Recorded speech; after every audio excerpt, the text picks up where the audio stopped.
नमस्कार, स्वागत आहे तुमचं लाईफ ऑफ SMT आपल्या यूट्यूब चॅनलवर आणि आजच्या ट्युशन ब्लॉगमध्ये देखील तुमचं स्वागत आहे। तर हा आहे नवरात्रीचा तिसरा दिवस।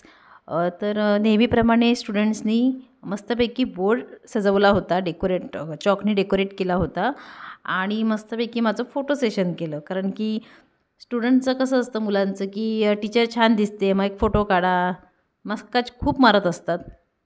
त्याच्यानंतर मी शिकवायला सुरुवात केली, प्रत्येकाला त्याचं काम दिलं आणि जसं की तुम्हाला माहिती आहे की सध्या वर्कलोड खूप आहे, कारण की व्ह्यूची पण एक्झाम आहे, त्याचं स्कूल, घरातली कामं, त्याच्यानंतर पेपर पण काढणं आहे आणि नवरात्रसुद्धा आहे। त्याच्यामुळे मग थोडंसं एक आम्ही रात्री घरी आल्यावर थोडंसं भजनाचा प्रोग्राम असतो किंवा म्हणजे 2-3 दिवस आम्ही भजन केलं पहिले 2-3 दिवस आणि त्याच्यानंतर गरबा खेळायला बाहेर गेलो। तर त्याच्यामुळे सगळं हेक्टिक शेड्यूल आहे, त्याच्यामुळे मला टाईमली व्हिडिओ अपलोड करता येत नाही। त्याच्यामुळे मी हे जे काही व्हिडिओ आहेत ते एकत्रच अपलोड करणार आहे।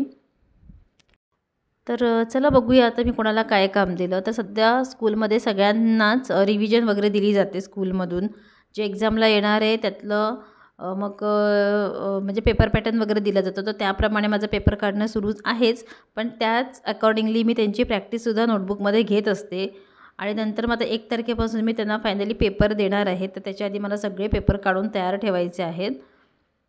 मग एकदा झेरॉक्स दिली त्यांना की मग त्यांचं ते व्यवस्थित सगळं पेपरमध्ये सॉल्व करतात। उद्यापासून तुझ्या ह्याच्यामध्ये मला मराठी हिंदी दिसतं ना, तर लक्षात ठेव। वर्कशीटची टेस्ट आता जे क्वेश्चन घ्यायचे जिओग्राफी आणि हिस्ट्री पण फॉर्मल 11 वाजता मॅथ करूया। आता फॉर्मल टेस्ट तू काय करतोस रे? मी देते तुला, तुम्हाला तिघांना मी काम देते, तुला टेस्ट द्यायची सगळं। तर फर्स्ट सेकंड थर्डचे जे असतात त्यांना कसं आपल्याला नोटबुकमध्ये लिहून द्यावं लागतं जे काही टेस्ट वगैरे असेल, कारण की मग ते क्वेश्चनच लिहायला एवढा वेळ लावतात की मग टेस्ट कधी देणार। मग 2 तासामध्ये या सगळ्या गोष्टी आपल्या व्हायला हव्यात, म्हणून मग त्यांना मी सगळं लिहून देते। त्याच्यामध्ये बाकी सगळं मला शूट करायला काय जमलं नाही।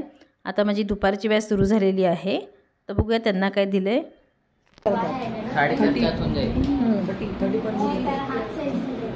टीचर इसको देखो, मैं अंदर जा रही हूँ अभी हिंदी पढ़ाने के लिए। नाही अभ्यास करेल तो, आता टॉयलेटमध्ये बंद करायचं आहे। जे अभ्यास करणार नाही आहे त्यांना टॉयलेटमध्ये बंद। नाही रुद्र अभ्यास करतो, यशला करणार, यश अभ्यास नाही करत ना, टॉयलेटमध्ये बंद।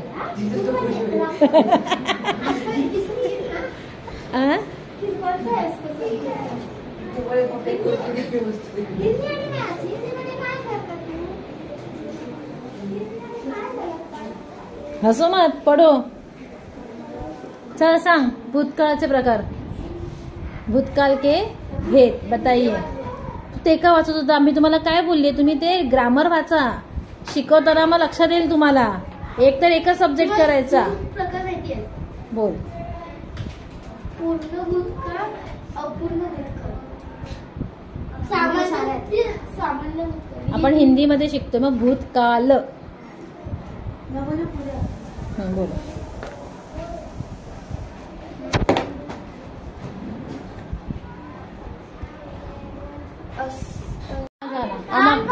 आणि घेऊन पण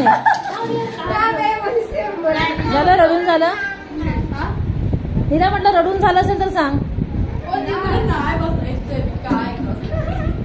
मग काय करायचं, घरी जाऊन दांड्या खेळायला जाणार आहेस का? मग काय पण घरी जायचं, घरी मम्मी नाहीये, आजी नाहीये, मग तुला बसायला काय प्रॉब्लेम आहे?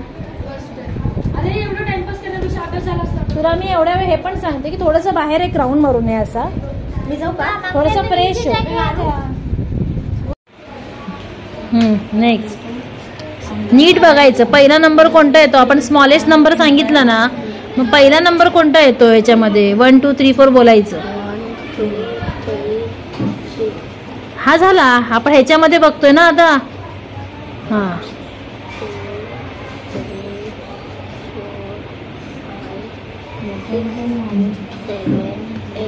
हा मग कोणता आहे स्मॉलेस्ट? नेक्स्ट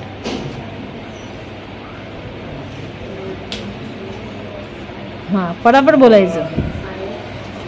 ऐक तसं नको करू। 2 डिजिट आहे ना, 2 डिजिटवाले नंबर आहे. मग पहिला नंबर बघायचा. पहिला इथे 2 येतो, 2 येतो, इथे 1 आहे आणि इथे 3 आहे.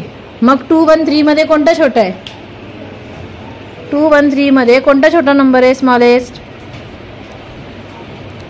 2 आहे छोटा, 1 आहे की 3 आहे?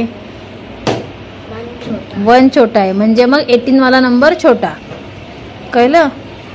तर हा अथर्व आहे, सिनियर KGला आहे, खूप हुशार आहे. पण काही काही मुलं असतात ना, एखाद्या सब्जेक्टमध्ये त्यांना पटकन नाही कळत. तसं त्याचं मॅथचं झालं. ॲक्च्युली गणपतीच्या सुट्टीच्या आधी हे जेव्हा मी त्याला सगळं शिकवलेलं तेव्हा त्याला थोडंफार येत होतं. म्हणजे बाकी सगळ्या कन्सेप्ट त्याच्या क्लिअर आहेत, फक्त असेंडिंग डिसेंडिंग त्याला जमत नाही. त्याच्यामुळे म्हटलं आधी स्मॉलेस्ट नंबर त्याला व्यवस्थित शिकूया आणि मग नंतर असेंडिंग डिसेंडिंग शिकूया. तर हे शिकवताना माझ्या खरंच नाकी नऊ आले होते. त्याला नव्हतं कळत. आता परत रोज थोडी थोडी प्रॅक्टिस घेणार आहे, जेणेकरून त्याला ते व्यवस्थित समजेल. कारण की कसं आहे, बाकी सगळं त्याला व्यवस्थित येतं. म्हणजे नंबर नेम वगैरे त्यांना आहेत, 2 आणि 3चा टेबल आहे आणि अजून पण बरेचसे कन्सेप्ट आहेत.